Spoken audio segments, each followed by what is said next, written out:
इन लोगों ने कत्ल किया, मोहम्मद ताज ने कत्ल किया, मुनीर सरपंच इसने कत्ल किया, हमारी ज़मीन पहले छीनी तो हमने छोड़ दिया, फिर बोला गेट उधर से निकालो, पटवारी का लिखा हुआ नहीं माना, तहसीलदार का लिखा हुआ नहीं माना, किसी को वो मानता ही नहीं था, वो अंदर आ जाता था मारने के लिए, जैसे ही हम अंदर से निकले तो उसने मारना शुरू कर दिया और मेरे घर वाले का कत्ल किया, कल्हाड़ियों से कत्ल किया और कल्हाड़ियों से कत्ल किया, बिल्जे मारे सर में और बहुत बढ़िया बढ़िया चीज़ हमारे सर में मेरे घर वाले का कत्ल किया और मुझे इंसाफ चाहिए और मेरे जोड़े जोड़े या 60 साल इसलिए उम्र है मेरी। मैं आज दिन तक वो जगह में हमारे पास थी और आज दिन तक वो बंदा नहीं आया उधर। वो बंदे ने पटवारी गरदावर को पैसे खिलाए और मिलजुल कर वो उधर आन के उसने 2 साल हुए हमारा तनाज़ा।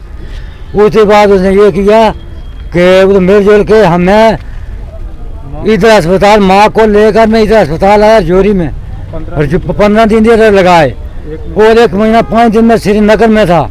ये इसको पीछे कंडी 2 मंजिल दुकान बनाई उसने। मेरे भाई को डरा के भाई कोई हाई नहीं था, 2 भाई से हम श्रीनगर में। तो दुआ जम्मू मेरा भाई लड़का लेकर जम्मू उसका ऑपरेशन है, तो दूसरे भाई तो वही वैसा अपने घर में परेशानी में पड़े थे। इसने क्या किया कि वो मैं कल परसों आया घर में, मेरा भाई उधर गया अपने गेट पर, उधर वो भाई जिसका मकान है उधर वो उधर गया ही नहीं मकान पास। जब मैं आया तो कल वो गया उधर मकान का अपना गेट देखने के लिए। आगे वो उधर मजदूर मिस्त्री लगाए थे उसने काम करने के लिए।